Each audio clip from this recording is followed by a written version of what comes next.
Let's bring in Newsweek's senior editor-at-large and Article 3 senior project counsel, Josh Hammer. Josh, it looks like the red carpet has been rolled out for the president. We're not hearing any more nonsense about the president being a threat to NATO. He only ever wanted the NATO partners to pull their weight and spend more on defence, and they're agreeing to do that. Yeah, Rita, it's hard from my perspective to not distance or it's hard to separate this red carpet rollout that the president is currently receiving over in The Hague. It's hard to distance that from Operation Midnight Hammer in Iran. And I'll explain that for the following reason, which is that was an unmitigated reminder, I think, to NATO, to the Western world, to the free world, use whatever verbiage you would like. It was an unmitigated reminder that America is still here. America is still here, and America still means business on the world stage, and America is still going to assert its priorities in XYZ ways there. To me, these two things are actually directly related. I mean, think back to J.D. Vance's speech at the Munich Security Conference back in February there. The Europeans were not particularly pleased with a lot of what J.D. Vance had to say. You compare and contrast that back in February to this red carpet now with the NATO summit now there. It seems to me like the Europeans and NATO at large are starting to wake up and remember that America is still the big elephant in the room. But to your point, yes, it's really not a particularly big ask, is it, that these countries contribute to their own national defense? That is the basic MAGA, America First, nationalist, realist perspective as to geopolitics and foreign relations in general. Donald Trump does not want these various independent nations, let alone the European Union as a collective bloc. He doesn't want them to be far-flung American provinces or satrapies of the global American empire. He wants them to be free, independent, and flourishing nation states.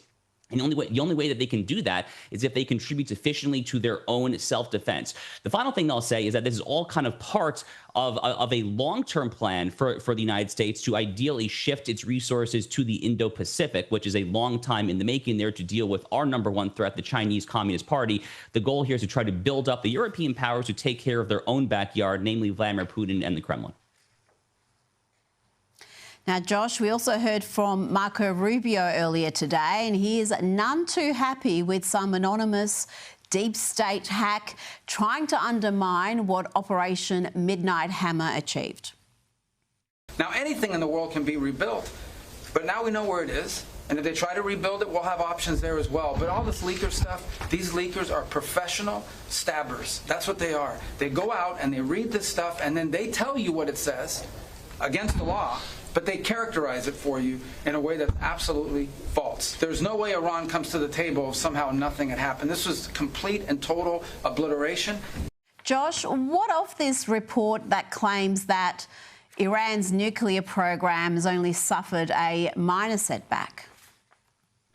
So it's worth noting, Rita, that the reporter who first got the scoop from this leaker, Natasha Bertrand, is the same reporter who was first responsible for trying to dismiss the Hunter Biden laptop back in October of 2020 as so-called Russian disinformation. So that should be a first major gargantuan red flag, is that the original source of this leaker is not a particularly trustworthy source, to put it mildly there. But I think what's happening here, Rita, is you have a lot of people in the deep state of the intelligence community in the United States that are not merely probably sympathetic towards the Iranian regime, are not merely hostile and opposed to America's ally Israel. They're probably opposed to the United States itself. They're definitely opposed, a lot of these deep state bureaucrats in the intelligence community, they're definitely opposed to President Donald J. Trump. So if you're trying to undermine and throw Donald J. Trump under the bus, what is the easiest way to do so other than to dismiss this spectacular military operation and say that it merely just set it back by a few months? Now, the Israelis, for what it's worth, my understanding is that their intelligence is that the Iranian nuclear program was set back at least by multiple years. Maybe it was not literally obliterated for here and there and all time. But here's what I'll say, Rita. For the United States, the Iranians are obviously a major threat. For Israel, it's an existential threat. So if Israel was willing to agree to the ceasefire, which they were, that says a lot. That means that they were very satisfied with what actually happened on Midnight Hammer.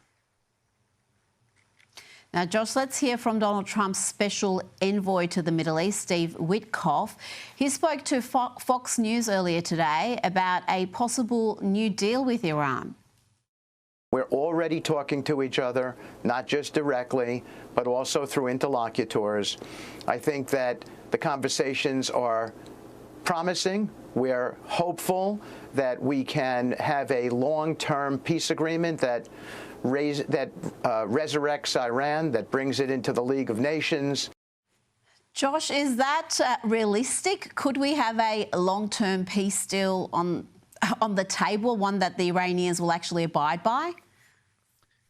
Rita, I've been critical at times of Steve Witkoff. I'm not entirely sure that he is sober enough, frankly, when it comes to some of the actors that he is sitting down at the negotiating table with, and the Iranians, the mullahs are probably the number one example of that.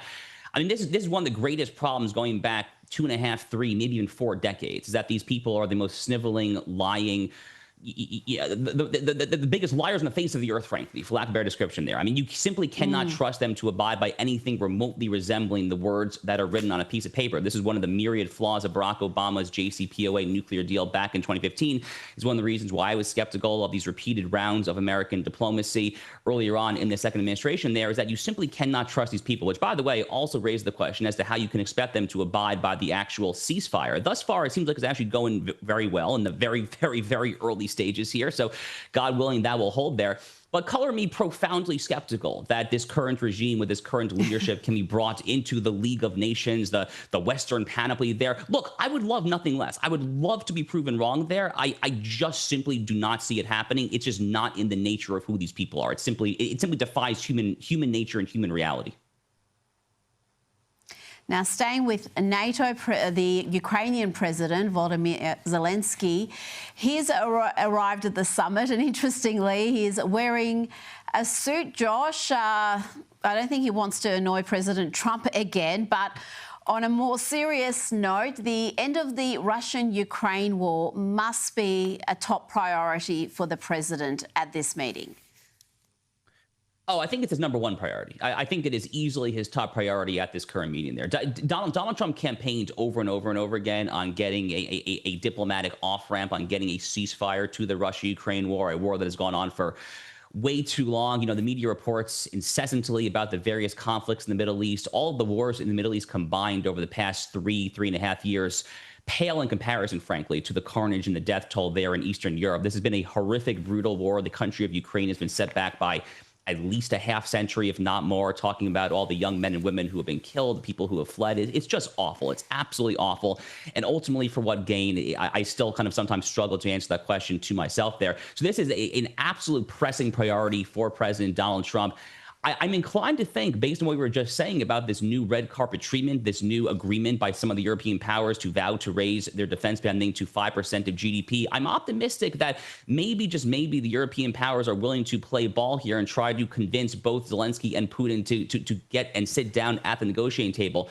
Look, for a while, Rita, I thought that there was more pressure that was needed on Zelensky there. At this point, I think that probably more pressure is currently needed on Putin, because the Russians have not slowed down at all. People are dying in Kiev, Ukraine on a basically nightly basis there.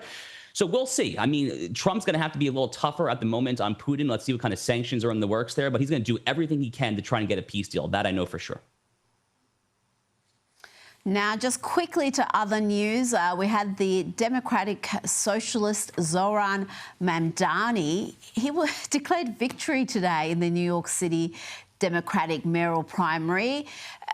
An astonishing development, Josh. This man is a radical, and given the demographics of New York City, he's likely to be the next mayor.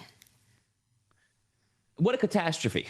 You know, I was born and raised in the New York suburbs. I still have a lot of family. Most of my family is still there in the broader New York City area. I mean, what an unmitigated catastrophe to have a young 30-something-year-old socialist, a defund the police, defund ICE kind of crazed far-left pseudo-Marxist lunatic. I mean, what could possibly go wrong? I mean, New York City is still, in theory, the beacon of American power when it comes to finance and technology and trade and this and that there.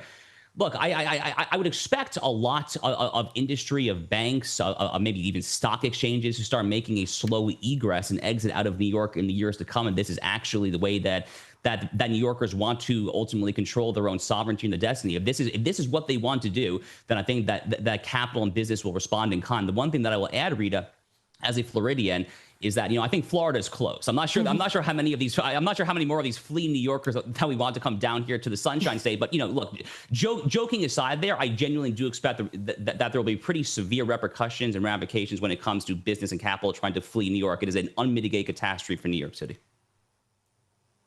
Oh, absolutely. I think property prices in places like Tennessee and Texas and Florida are going to skyrocket. We've already got an influx of New Yorkers going into those states, and I think that's going to increase.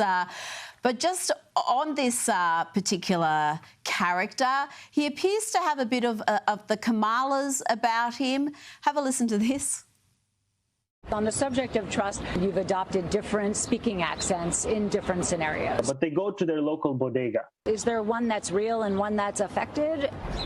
What I would say is, as any immigrant knows, having been born in Kampala, Uganda, and then raised in South Africa and moving here when I'm 7 years old, is there are different parts of my life. Worldwide tour is a worldwide tour is a worldwide tour. Mamdani was talking about a worldwide press tour back when he was a rapper.